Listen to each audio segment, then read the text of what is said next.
He's just a third-rate villain in an internet novel. But his strength is so strong that it makes it impossible for the male protagonist to develop. Now, he's directly entering the real world. To question the author about his tragic ending. It turned out that just now, Nam Woo-hyun, wanting to finish his novel, had arranged for the strongest villain to die at the hands of the male protagonist. Although this was the ending many readers wanted to see, to him it was nothing but trash. Because it clearly wasn't the ending he wanted to write. But because of something called money, he reluctantly had to do it. When the last word was written, a strange sound echoed. Nam Woo-hyun involuntarily trembled. Because there shouldn't be anyone here at this time. But when he went to the door to check, only an empty, silent space appeared before him. Although he felt quite uneasy, he reassured himself it was just a drunkard passing by. When he was about to return to his bedroom, a piece of paper strangely fell at his feet. It said it was a gift, to ask for it when needed. Before he could even think about whether he wanted a TV or a refrigerator, the paper suddenly emitted a dark aura. Arsène Adèle appeared before him from within. Nam Woo-hyun, seeing the strange sight before him, exclaimed in astonishment, "What? How is he here?" Arsène Adèle didn't answer him immediately, only offering a bitter smile. He asked, "So this is how I die? How much time, how much effort, spent sharpening my sword for 10 years.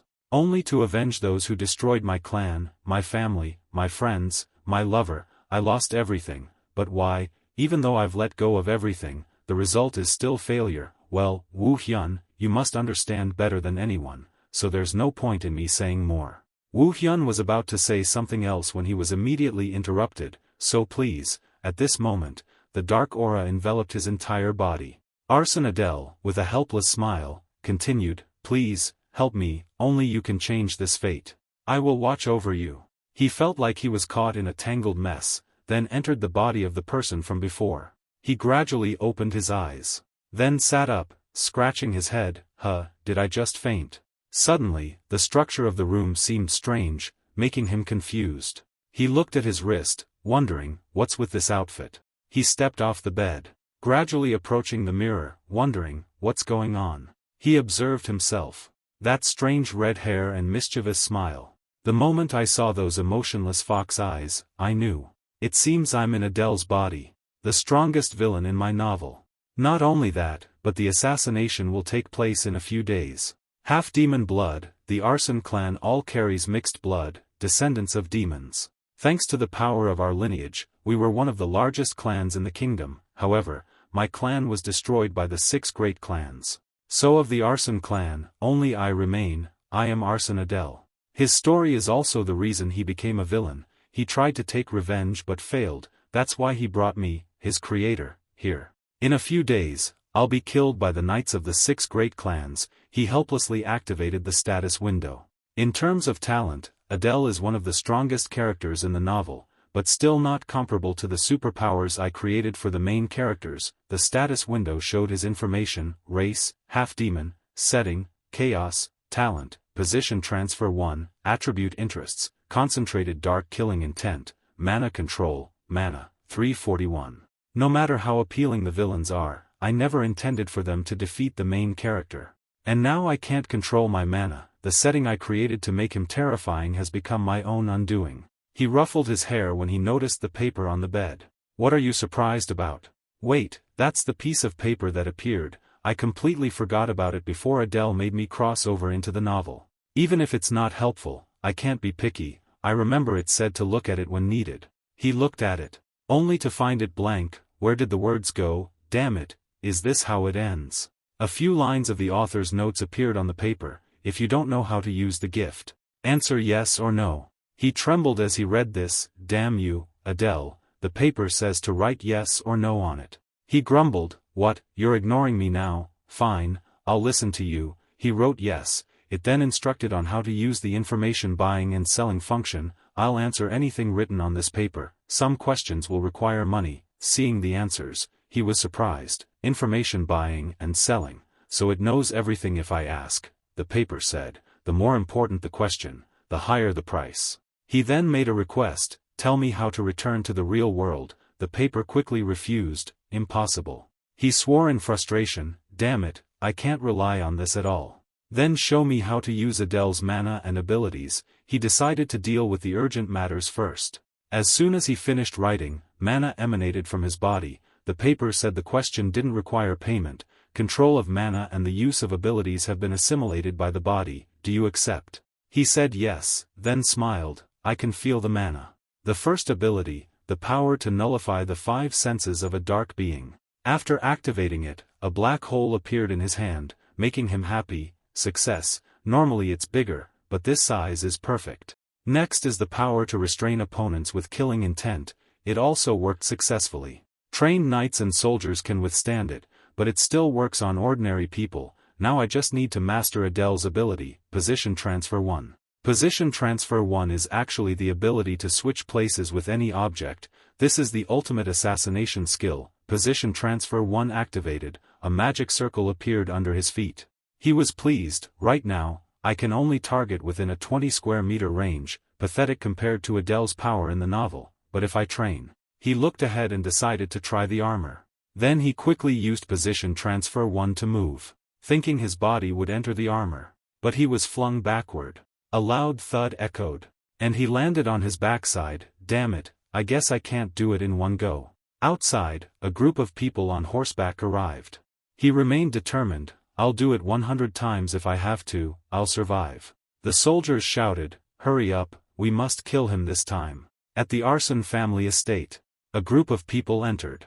Seeing so many people made the 2 servants nervous. A tall man with murderous eyes looked down and asked, where is he? This man is Leon's knight captain, Feltz. The servant stammered, he's in that room, sir. He didn't say anything when he heard the noise. Feltz wondered about his condition. The servant reported, he hasn't moved for several days. Feltz was even more curious.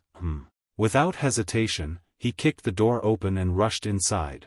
He calmly sat in a chair. You've arrived. I suppose you don't intend to let a brat live, do you?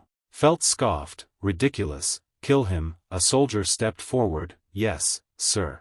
Not letting himself be bullied, he quickly used designated position exchange.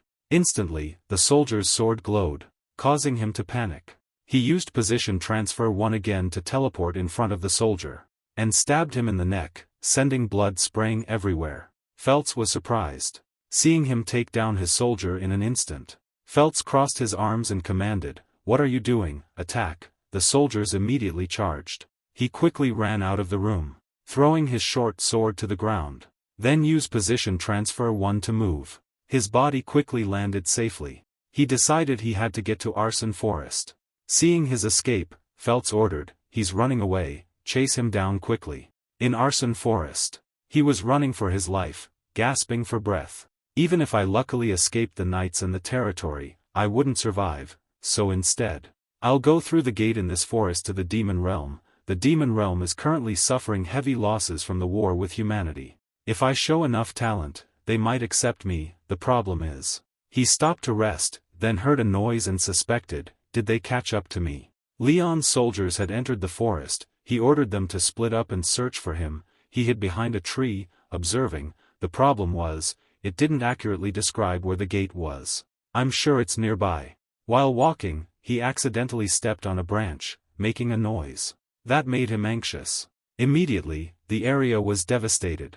Caused by Feltz's power, he, brimming with killing intent, said, you slippery scoundrel, so you were hiding here. But before that, he used his ability to escape. I still have 1 or 2 more position swaps left. I have to find the gate quickly. Damn it, maybe there's a way. He wrote on a piece of paper, tell me the exact location of the gate to the Demon Realm in Arson Forest. The paper replied, that information isn't free, pay with 100 gold coins or an artifact of relic rank or higher. Suddenly being asked for such a large amount of gold made him panic. What, you damn thing, how am I supposed to have that now? As soon as he finished speaking, a shockwave rushed towards him, sending him crashing to the ground in excruciating pain. Feltz stood before him with a sharp sword, asking, are you running away because you want to live? Arson Adele, you will die here today, whether you want to or not.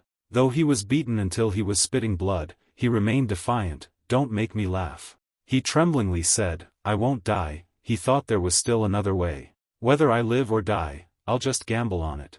Seeing his attitude, Feltz wondered, you still resist to the end, you're the head of the family, after all. He gripped his sword, annoyed. Why are you acting so high and mighty? It's just a bunch of grown-ups ganging up on a kid. Why don't you switch to being nannies? Oh, I guess that would be hard to do on your own, huh? His sarcastic remarks angered Feltz. I was going to send you off painlessly, but now I'll pierce your heart with this sword given to me by Count Leon. He lunged with his sword. Die. He smirked triumphantly. Now's the time. Given to me. As Feltz lunged, he quickly unfolded the paper to block it. Then, the paper displayed the words, "Thank you for your payment, it's deemed sufficient, exceeding the requested price, it will lead you to the gate to the demon realm in the forest." He smirked triumphantly, leaving Feltz bewildered. What? A gate appeared beside him. He immediately used position transfer 1 to teleport. Then his body quickly dashed towards the gate, startling Feltz, who shouted, "Stop!" But he resolutely ran forward, thinking, that crazy bastard, I can't believe he's chasing me all the way here. Seeing the gate filled him with joy. I found it. Feltz quickly snapped off a tree branch, determinedly saying, I won't let you get away. The branch flew towards him. As it neared, just as he was about to disappear, he smiled and said to Leon, "See you next time." Before leaving, he gave Feltz a special farewell that drove him mad. Damn it, he's reached the demon realm.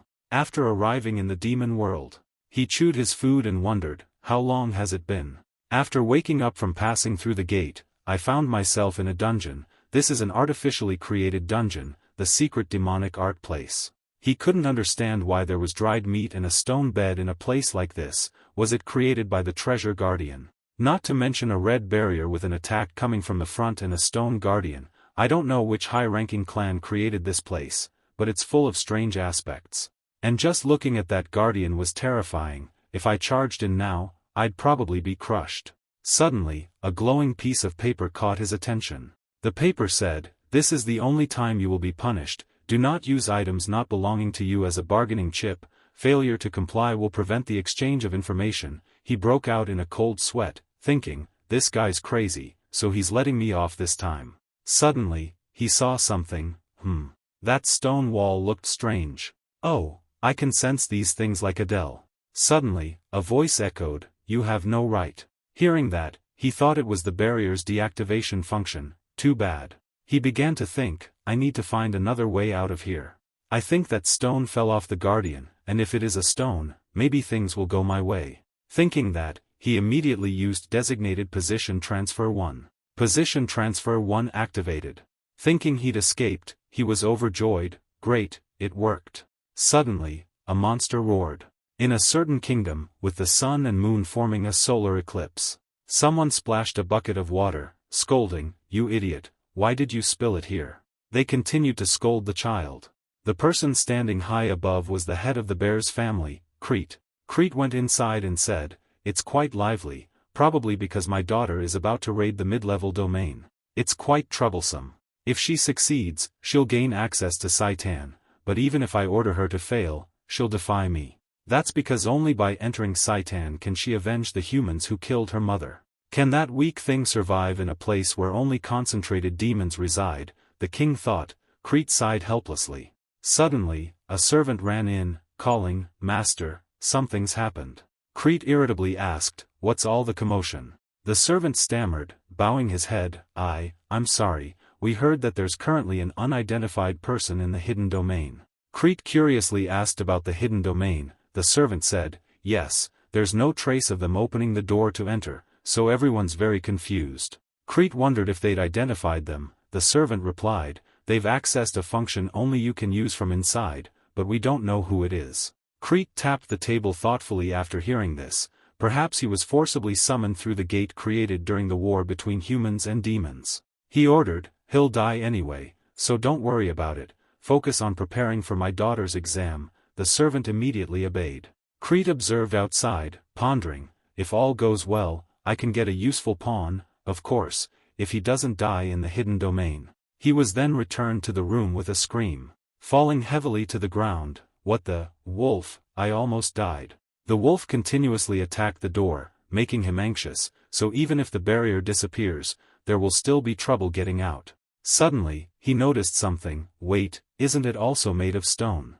Then he decided, Alright, let's try it. He quickly used position transfer 1. Success. He teleported with the wolf, leaving it bewildered. In the room, yelling to get out, he quickly ran away. He'd die if he stayed. Now I just need to find the exit. While running, he suddenly stopped. When a mantis appeared in front of him, he probably shouldn't, so each stage has a task. Apparently more dangerous than the wolf. He ran away, smirking triumphantly. Just as I predicted, they're inanimate objects. This is possible as long as there is a position swap within the trap area. He rushed away quickly. Then quickly stopped. Before the final door, a voice echoed, "Welcome, you have reached the final destination." He was confused. What, you're welcoming an intruder, what the heck? It seems to be the boss room. Is anyone inside?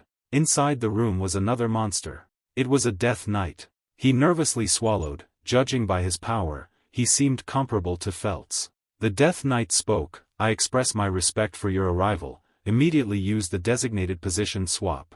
The death knight had barely finished his sentence when he was quickly teleported out. Greedily, he approached, a treasure chest. It was bigger than he expected, and there was also an ornament carved in the shape of a black dragon. Suddenly, he realized something. Wait, the black dragon ornament, I've seen it here before. He was curious about the black dragon. Among the highest noble families are sloth, lust, gluttony, wrath, envy, greed, malice, and pride. Like a black dragon, bears seventh deadly sin, pride. Thinking about that, he gritted his teeth and cursed, "Damn it, if he catches me, I'm dead for sure." Without hesitation, he opened the chest. "It's come to this, let's loot the box and run. There's definitely a useful item to escape this place." As soon as he opened it, the inside was filled with demonic energy. It clung to his face. It forcefully burrowed into his stomach. He clutched his stomach in pain, vomiting everything out. Then screamed in agony. His head exploded, causing blood to splatter everywhere. Now, something gruesome lay on the ground. He trembled, gasping in confusion. "How long have I been unconscious? Is my left eye bulging out?" He examined his eye with the blade and recognized the black eye. Could the liquid that splashed on me earlier be? Now, the status board appeared: race, half-demon, attribute, chaos, talent, position swap, characteristics, interest in role-playing, traits, interest, focus, killing intent, darkness, mana control, eye of superbia, mana 341. Dynamic vision increased to the extreme, activated after killing an enemy. Obtaining a new ability made him elated. With this, I'll never lose to those weaker than me again. Not bad. The decision to come to the demon world was indeed correct. After everything was done, he decided, everything necessary is in hand, it's time to leave. I only paid attention to the chest, but there's a door behind it. What should I do? I've made quite a lot of noise. Surely there are many soldiers waiting outside. If I go out, I'll surely die. Should I kneel faster than light to save my life? First, if they discover I'm from the arson family, even if I beg them, they'll kill me. I have to hide this emblem first. The Death Knight angrily roared, "Open the door immediately." Hearing this, he instinctively turned to look, and saw the Death Knight continuously attacking the door. "His Highness is coming, open the door." He was bewildered. What, His Highness? Wait, could the reason they said they welcome dried meat or stone beds be because this place is definitely a domain created by high-ranking families for testing? He knew to find out who owns this place. I stole the reward they should have received, so they'll cut me into pieces right here. He asked, "Tell me who is closest to me." The paper answered, "That information has a price. Pay with an item worth 100 gold coins or a relic-level treasure or higher." He wondered, what price can I pay? He decided, mana. I'll pay with 100 points of my maximum mana. He thought it would be difficult, but after surviving, I can recover it, right? The paper accepted, deeming it sufficient. "I'll take 100 mana from you, author. Are you the closest to you?" Renee, the youngest daughter of Crete Bears, the head of the Bears family. Now Renee entered, making him anxious. Damn it, my life is over. As far as he knew, this domain was created by the Bears family to train their youngest daughter. Eye of Superbia is surely her reward for completing this domain. Renee, who has enough power within the Bears family, will cut down the guards like butter and appear before me. Renee decisively beheaded the Death Knight, then looked at him, making him break out in a cold sweat. "All right, I can do this." Renee pointed her sword at him. Then annoyedly asked, "Who are you?" He quickly knelt down. Then respectfully said, "Congratulations Miss Renee on completing the territory, you have finally become worthy." Renee impatiently told him to explain. He, sweating profusely, explained, "The master ordered me to be your bodyguard, down here." He was sweating profusely, thinking about their eyes meeting, but she didn't seem to recognize the eye of Superbia. Renee was incredulous. "You?" He cheerfully confirmed, "Yes, even though I look like this, my skills aren't too bad, I'm determined to use her to escape from here." Renee couldn't help but laugh. "Pfft, you're worried she doesn't believe you, then." He immediately used his abilities to make Renee believe him, causing her to flinch. He clasped her hand tightly, proudly asking, "Well, I believe I'll be useful in protecting Miss Renee." Renee angrily pulled her hand away, leaving him bewildered. What's wrong? Is she angry?" She turned away to consider. He secretly rejoiced. Luckily, she overlooked what he had done. He said, "Let's go, please come meet the master immediately, he's waiting for you." She agreed, "All right." He wanted to leave first, "Then I'll go do other tasks assigned by the master, I need to escape from here as soon as possible." He flung open the door, saying, "I assure you, I won't be late." Suddenly, Renee hesitated, making him apprehensive. Looking ahead, she called out for her father. Crete, brimming with killing intent, smiled. "Oh ho." He was surprised. "Father. Damn it, why is Crete here? If he sees the eye of Superbia, he'll kill me, why isn't he reacting?" Crete curiously asked Renee, "Have you successfully completed the territory?" She said, "Yes, I have." Crete, upon hearing this, turned away. "I understand, follow me." He was curious. "Follow me, what is he thinking?" He quickly followed Crete. "I can't get rid of all of them, and I have nothing left to offer the paper, that means I can't use its power anymore." He followed Crete to the palace. "So this is the bear's mansion." Crete stopped. Then ordered, "Go to your room." The others immediately obeyed. "Yes, sir." Crete said, "As for you, wait here, I'll call you later." He secretly rejoiced, "He's leaving me alone, this is my chance, isn't it?" "No, of course not." At this time, in the office, Renee stood before Crete. He wondered, "You've completed my final task. Do you absolutely have to enter the training area?" Renee affirmed, "Yes." Upon hearing this, he pondered. Then asked, "Let's set that aside, what about him?" Renee, upon hearing this, thought back. Then affirmed, "He's strong." Crete, upon hearing this, was slightly amused. "I understand, that's interesting." He stood up, looking outside, and said, "Because you've proven yourself worthy, you can go to Saitan as you wish." Renee, achieving her wish, was happy. "Thank you, father." He was pleased, thinking, "I thought he would die immediately after infiltrating the territory, but he survived and even obtained the eye of Superbia, and Renee's opinion of him as well, he's definitely worth using." He was outside, worried about how much longer he had to wait. In the dim light of the castle, two men appeared. The subordinate respectfully beckoned him, "This way." He pushed open the door, announcing, "I've brought him, master." Just entered the room. Crete's face appeared like a devil from hell. He was immediately terrified, his mind in turmoil. The master, what was he thinking? He bowed his head cautiously, fearing that even a moment of carelessness would cost him his life.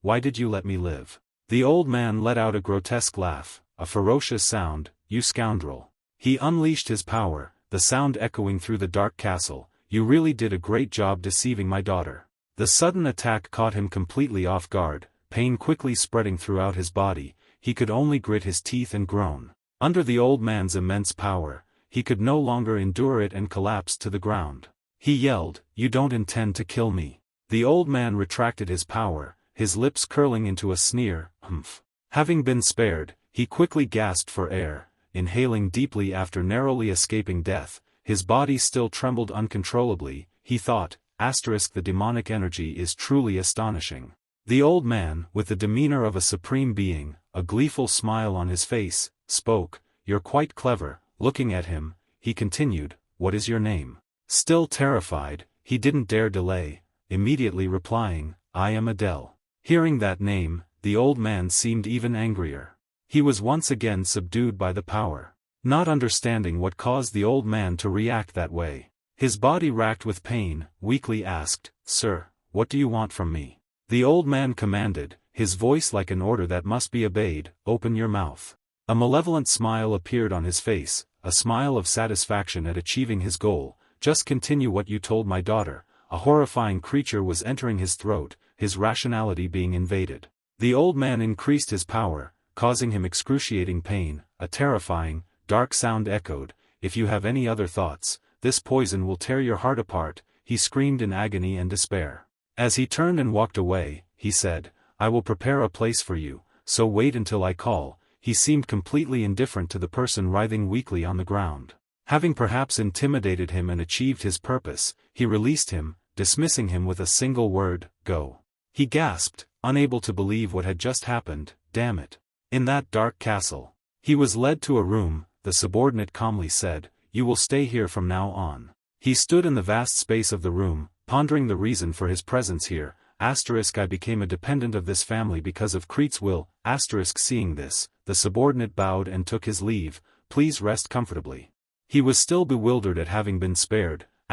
Living in such a comfortable place, I should be grateful that he let me live, but I feel like I'm being completely used. He sat on the bed, pleased with his own accomplishments.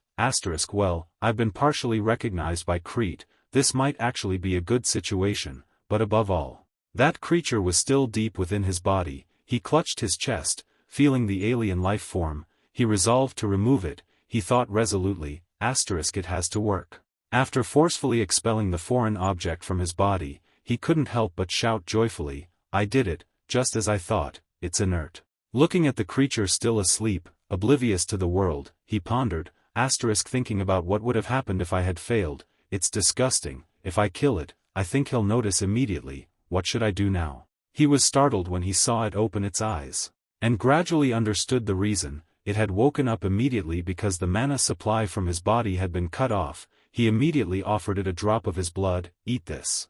While it was still intoxicated from the mana, he said with a helpless tone, "So I have no choice but to appease it like this." While feeding it, he urged, "Go back to sleep quickly." He wearily fell onto the soft bed, sighing, "Finally, I can relax." Not knowing how many traps were still around his neck, I think I'm going to faint. Status window, race, half-demon, attribute, chaos, talent, position transfer 1, traits, interest in role-playing, dark killing intent affinity, mana control, Eye of Superbia, mana, 341 reduced to 241. Looking at the numbers before him, he carefully observed them, but he still needed to check, X. He's definitely worth exploiting. Upon completing the check, he thought contentedly, position transfer is level 2 now, but the mana is the problem. Compared to the main characters, it's just a grain of sand in the desert. How do I increase my mana? What should I do? Lost in thought, he found another way. Right, there's that method. Renee said with an emotionless, lifeless expression, "I don't like that." He asked back, bewildered, "Yes," helplessly thinking, "It's been 3 days since I was appointed Renee's bodyguard." Day after day, he followed behind her, observing her, and she always reacted coldly. Looking at her back, he pondered, as a child, she had a bright personality, but after losing her mother to humans, she changed. As the author, I feel guilty. From afar, a man was loudly calling both their names. "The master is calling both of you." Hearing this, he was startled, perhaps still haunted by the previous incident. Following the subordinate's call, he and she went before the old man. He understood the reason why the master had called them. It was certainly about Renee entering Saitan. Although she hoped to be allowed in because of her successful raid, Crete didn't permit it. He calmly explained to his beloved daughter, "Saitan is not an easy place. With your abilities, you will die there before you can properly avenge your mother." The terrifying energy emanating from her frightened him. He regretted it. I feel like I shouldn't be here. He heard the old man continue, "However, if you take Adele as your bodyguard, I will let you go." Hearing this, both of them were startled, unable to believe what they had just heard. She immediately shook her head repeatedly, refusing, "No." Seeing her reaction, he thought, "Does she hate me that much?" He thought about what he knew, Saitan, which was the school of the demon world, where all the promising children of the demon world gathered. They constantly come into conflict with the Royal Academy, where the main characters study, and in that context, many students including Renee died. It's the worst place. where death is just a time bomb. Seeing the girl's strong, determined face, he wondered why she would try to go to such a place, if it were him. But then he dismissed that thought, replacing it with another, more resolute one. No, perhaps it was the best place for him to gather strength. He knew most of the major events happened between the Royal Academy and Saitan. A risky thought flashed in his mind. Right, let's try it. He quickly accepted the old man's request, but instead, I have a request. Looking at the old man's stern face, he hesitated slightly with his decision. If he were also dragged into it, he should take what he could. He vaguely made an offer to the old man. I request something related to mana. The old man laughed gleefully upon hearing this, seeming to have the upper hand. Oh ho, I thought you would ask me to remove that thing. His body trembled, fearing his secret would be discovered. The old man hadn't yet realized that the poison insect was no longer in him. She looked at him with suspicious eyes. The old man immediately agreed to his simple request. You arrogant bastard, it's not a difficult request, so I'll listen to you. He ordered her to leave. Renee, you can go now. She bowed respectfully. Yes. She walked toward the door, but still turned her head back, her eyes deadly as she looked at him, feeling that terrifying power. He thought, does she hate the idea of going with him that much? Only he and the old man remained in the room. He wondered what the old man would give him. A mana potion, an artifact wouldn't be bad either. The old man explained the reason. It was a treasure to which those in the family could react sensitively, so I sent my daughter away. He was surprised to hear that, an heirloom. The old man exerted his power. I know your mana is scarce, you'll die in place of my daughter, so I can only do this much for you. He uttered a strange sound. Come closer, I will pass down to you the mana cultivation technique of the bear's family. He looked surprised learning about this family secret, mana cultivation technique. The old man's voice echoed throughout the room. Oh, demon god, grant this servant clarity in the chaotic flow, give us worthy trials and don't let thousands of demons starve. But don't put us to the test. If you do, your name will be glorified. He was mentally manipulated by the power. He knelt respectfully before the old man. The old man looked at him, pleased. A normal person would lose their mind after hearing that incantation. You're truly an interesting fellow. With this cultivation technique, mana will be bestowed upon you directly by the demon god, so you will be able to achieve what you want. He seemed to resist, confusedly thinking, a demon god. The old man continued, however, it seems your family is related to the 7 deadly sins. He replied in confusion, yes. The old man gave a sinister smile, sneering contemptuously, however, I've already planted the poison insect in you. Even if you're a spy, it doesn't matter. He heard this with a dumbfounded expression. The information I wrote, the Adele family is related to the 7 deadly sins. I don't remember creating such a setting. The old man said, you can go now. He replied, yes. Fresh air. In the beautiful scenery of the forest, he sat cultivating. He decided he would train here because his mana might become uncontrollable. He sat adapting to the dark power surging within his body. Oh, demon god, he gradually realized this. Once he accepted the demon god's demonic energy, he would no longer be able to use human mana. He had no other choice. From somewhere, the sound of death echoed, you're a half-breed. He was surprised and bewildered by what appeared before him, his voice stammering, don't tell me it's. The creature came to life. It said, I didn't think you carried the blood of that child. It seems you carry the blood of a filthy traitor. He was startled by the immense power, looked at it and asked, are you the demon god? The voice in the space replied, indeed, it seems the world calls me the arrogant god. He asked a question whose answer he seemingly already knew, do you intend to kill me? The creature explained, if I were to kill you, you would have died the moment you opened your mouth. For some reason, I don't want to kill you. You seem to be consumed by the same sin as me. I feel a strange empathy with you. I will give you a mark, you who walks the same path as me. This mark proves that you can use my power. The arrogant traitor, make sure your pride doesn't cloud your judgment. He held out his hand, feeling the power being absorbed. His mind was in turmoil, thinking, I've borrowed the power of a demon god. It seems I've just gained 3 more lives thanks to this mark. And the mark was a tattoo. Soon my whole body will be covered in tattoos. But he didn't know that someone behind the tree had witnessed everything. As if sensing someone watching him, he turned his head and saw her figure. He fearfully thought, why is she here? Did she eavesdrop on us? She suddenly called out a name, Dark Priest. He was surprised. What? A month has passed. Since he received the mark from the demon god, he looked at the data sheet of his stats. Excited, happy, satisfied with the results of my hard work, but I didn't expect my mana to triple in such a short time, perhaps thanks to the two characteristics of excitement and concentration. In a few years, I might surpass even the heirs of the 6 great families in the human world, and with my current strength, I can conquer even that hidden area. Looking at her, he thought helplessly, but first of all, why was she training in front of his house instead of the training grounds? He suddenly called out, drawing her attention, "Excuse me, miss." She bowed respectfully, "Yes." He thought it was good that she no longer avoided him as before, but he thought she deeply misunderstood him, like a dark priestess. It's only natural, because in this world, only dark priestesses can communicate with the demon god.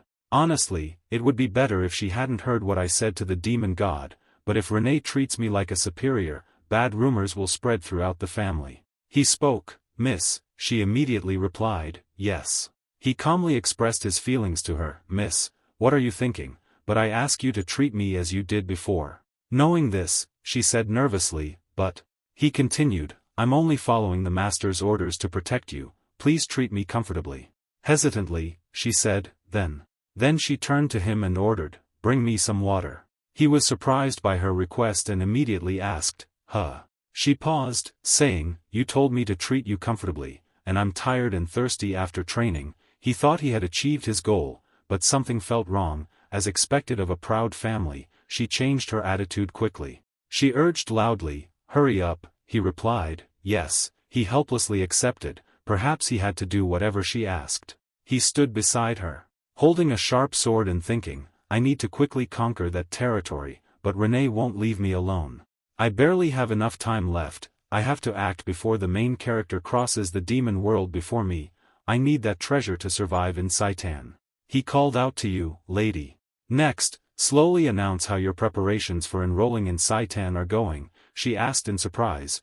Why do you suddenly ask that? He explained the reason so she wouldn't suspect him, because she would face all kinds of cruel people there. I'm asking because I'm worried about you, she casually replied. I've packed everything I need. He asked her, are you sure? While packing her belongings into a bag, she casually asked back, why don't you go back and check thoroughly to be sure? He tried to persuade her, later, if you find out you forgot something important, I don't want you to have trouble. She looked at him suspiciously and said bluntly, what are you trying to say? Get to the point. He immediately denied it, trying to find a reason. I'm only saying this because I'm worried about you, after all, I'm your escort. She seemed to see his true nature clearly, exclaiming, you liar. Where are you going behind my back? He thought angrily, damn it, she's not fooled. She said gloomily, do you hate me? He cursed again under his breath, damn it. He desperately tried to justify himself, actually, I heard there's a territory around here, so I intend to conquer it, please understand, it's for your safety. In his head, he was constantly praying, she'll believe this reason, please. After a terrifying silence, she spoke, now I remember what I forgot. He was overjoyed, so why don't you go back? She immediately interrupted him, started up, those words were like pouring cold water on him. He mechanically asked again, excuse me. What do you mean? He pulled out the sharp sword in his hand and said, I haven't finished warming up yet. She immediately replied, I will go with you to that territory. If it's nearby, we can finish it today, right? He said confused, miss. She raised her voice and urged him, let's go quickly, where is that territory? He said it was the immortal territory. That territory was once ruled by necromancers, but now it's full of vengeful spirit soldiers. After the necromancers were wiped out in the war between humans and demons, after a moment of silence, Renee softly said, I know that place well. Just mentioning the name of the territory is enough to make Renee feel uneasy. Perhaps that place was at least a mid to upper level territory. By now the number of soldiers has certainly increased. Anyway, having Renee help isn't bad. However, the problem is that traveling together will make escaping the mansion even more difficult. If our escape is discovered, the news will reach Crete immediately. After thinking for a while, she finally spoke up to reassure Miss Renee if it was a burden or she should not go anymore. He continued, if the homeowner knew she left without his permission, before he could finish speaking, she answered him back, it's okay. She continued, I know a secret way out. Having finished speaking, the lady led him across the edge of the forest and next to the ruins of an ancient city wall. Arriving there, Renee pointed to the arched hole close to the ground, surrounded by dense green grass obscuring most of the path, and then said here. He complimented, "She seems quite familiar with this place, right?" Adele silently assessed, it seemed like she often sneaked out. Adele said to Renee, "Let's go, before we get discovered." "I agree, okay." After going through the shortcut through the ancient wall, appearing before their eyes was a majestic, towering mountain scene, below was a barren and rocky ground, and a cold, gloomy space covered the surrounding landscape. Just looked around for a moment, then asked the lady, "Okay, how far do we have to go?" Miss Renee didn't answer immediately, she turned to look at him, her expression both cold and unreadable. Seeing this, he immediately explained, "I have no reason to leave the grounds, so I'm not very familiar with the surrounding terrain." Only then did Renee reply, "Oh, we're almost there, just need to get past that." After a long time of silently climbing mountains and crossing hills, Adele hesitantly broke the silence between them. "We must be close now." The young lady maintained her cold demeanor. She answered him curtly, after a while of traveling. Finally, the two arrived at the territory. "It seems we've arrived." The scene outside the territory couldn't have been more desolate. Ruined fortifications were scattered everywhere, not a single plant could grow on the surrounding land. Witnessing the desolation of this land, Renee couldn't help but feel indignant. "Damn it, that's Cerberus's spawn," Adele muttered to himself, probably meaning damn it. "I must hide from Renee that I am of arson blood, at all costs." Adele continued his train of thought, "Only I know the way into the territory." After a long search, he said to Renee, "I think we can get in by digging here." She replied immediately, Deep beneath the largest stone statue were the rotten soldier ghosts guarding the land. Once the digging was finished, the trapdoor leading to the immortal territory was revealed. Intricate symbols and patterns were carved on it. Adele judged it to be the entrance. Adele took the initiative, "I'll lead the way," but Renee refused. "No, I'll go first." Deep inside was a corridor lit with bright torches. Adele was surprised by how much brighter the inside was than he expected. Stopping before the ancient but gloomy castle, Renee announced, "Over there. We've arrived at the right place. This place is on a whole different level than the bear's territory. I bet there are at least 100 new graves here." Renee gestured to go. Adele immediately responded, "All right." As soon as they started moving, the ground immediately swarmed with skeletons controlled by magic, pushing aside the earth to emerge. They were unexpectedly surrounded by the enemy. Adele said to Renee, "Miss, I'll leave this to you." The young lady agreed, "Okay." Having said that, Renee immediately drew her sword and charged into battle against the surrounding soldiers. Seeing the young lady throw herself into the deadly fight, Adele silently thought, "Just as I thought, the decision to come with her was completely correct." Then he shouted, "There's definitely a necromancer controlling them from the back. Alright, I'll catch up soon." The moment they were struck down by Renee's sword, the skeletal soldiers immediately revived as before. Renee anxiously asked, "They're reviving?" Not far from the chaos was the mastermind, continuously controlling the soldiers through a magic orb. "You're quite brave, daring to come here." He continued to command, "Eliminate the intruders." They continuously finished off the enemies, but they kept reviving. Renee anxiously asked, "They keep reviving, what do we do?" Immediately, Adele ran towards her, saying as he ran, "It's because of that sorcerer." He continued, "Don't stop, keep advancing, miss." Renee immediately reacted, "What?" A skeleton soldier lunged at them. Adele swiftly killed a skeleton soldier. While proposing a plan to the young lady, "I have a way to easily clean these guys up," without needing an explanation, she immediately replied, "Understood." Having said that, both of them simultaneously ran towards the leading sorcerer. The sorcerer immediately ordered the skeletal soldiers to stop them. He shouted, "We just need to get close to him." Adele thought, "Everything will end when we destroy that sorcerer's orb." Finally, "I can use the new ability of position transfer too." A giant skeleton soldier suddenly appeared and attacked them both. Adele thought, "It seems it won't be that easy." He shouted, "Miss." Renee charged forward.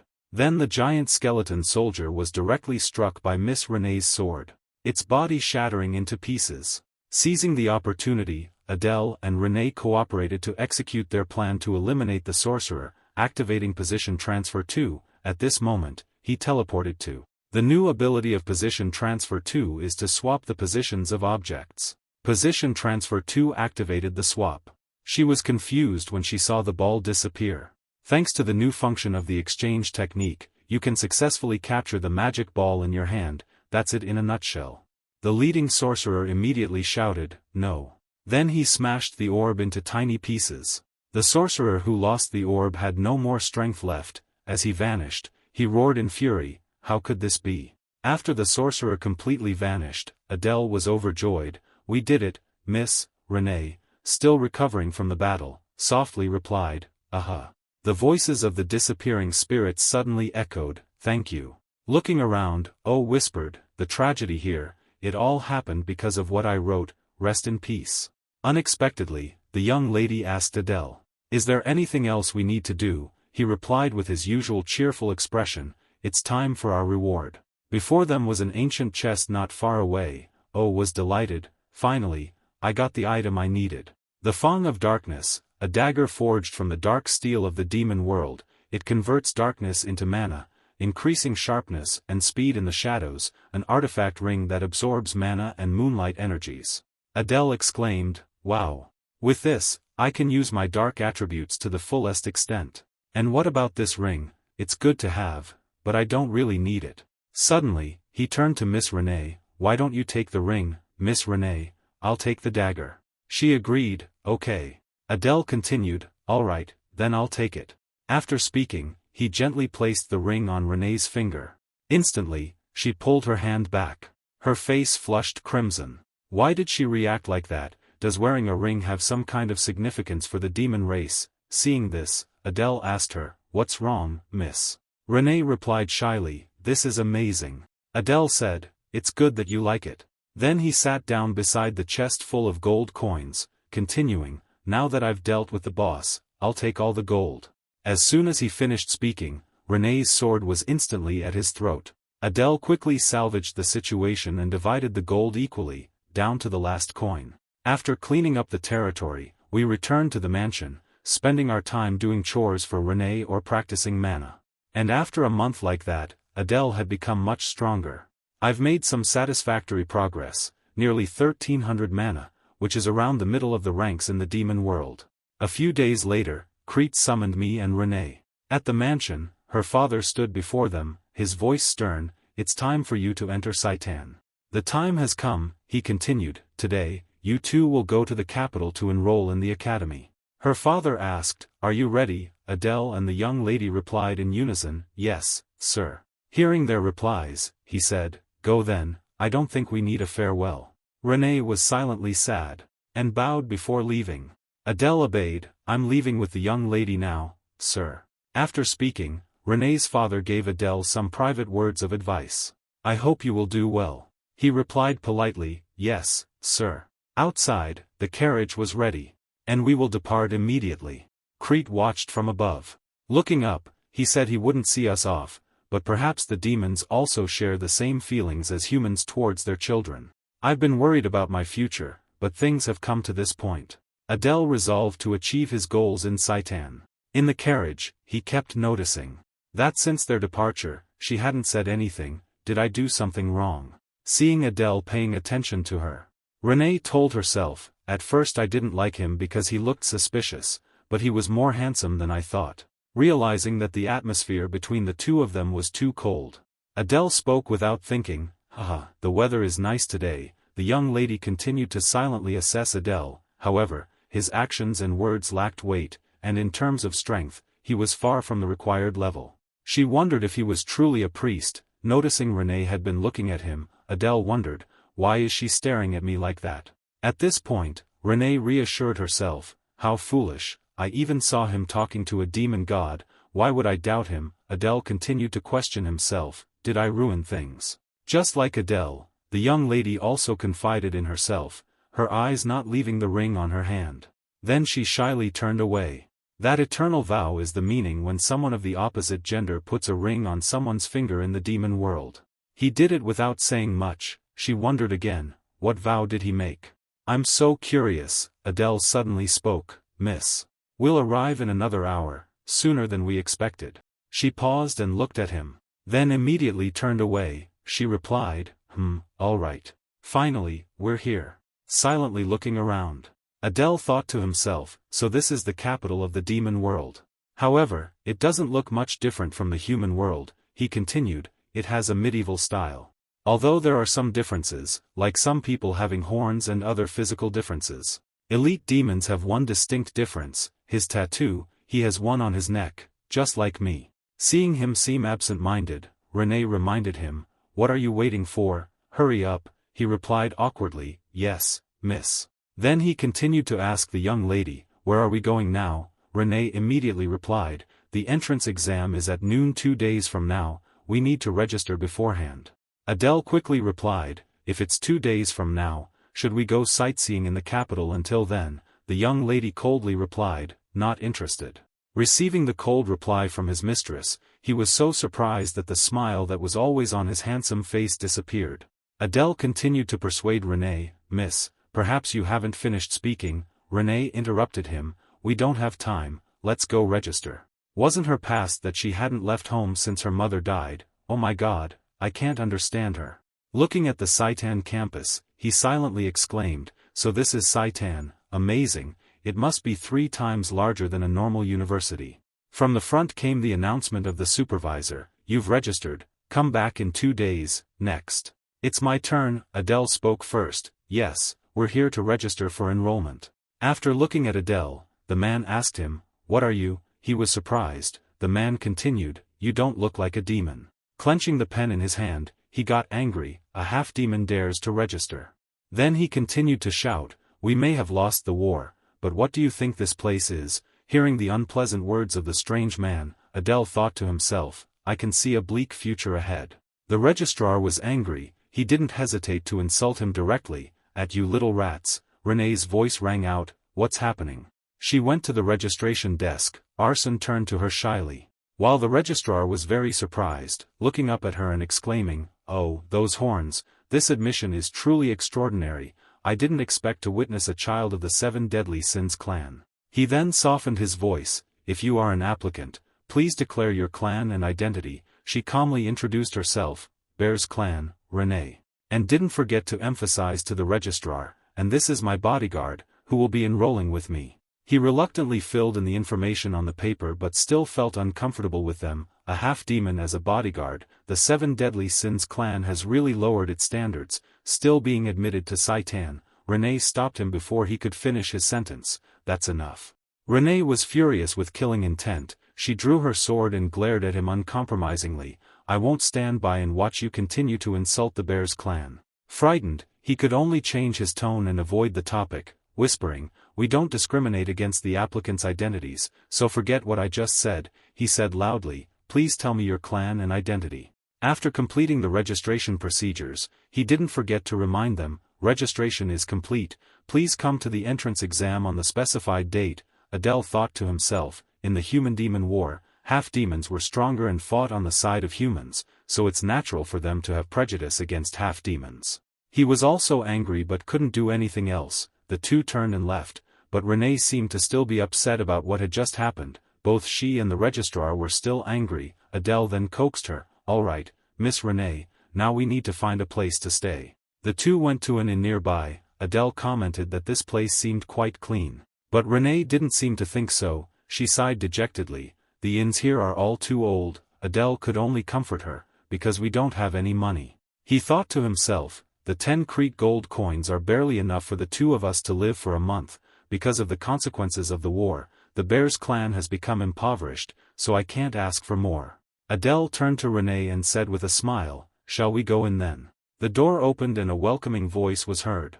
Renee looked around. Adele greeted the innkeeper friendly, do you have any rooms for 2 people for 2 nights? The innkeeper replied, yes, we do. He continued, will you be staying in a double room? Renee was startled and blushed when she heard that.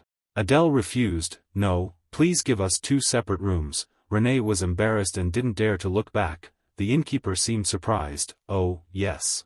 He handed over the keys and explained that the 2 rooms for 2 days, including meals, cost a total of 2 gold coins. The rooms are on the 2nd floor. Adele handed over the money and thought to himself, this amount is equivalent to 200,000 human currency, not bad, huh? Renee quickly went upstairs.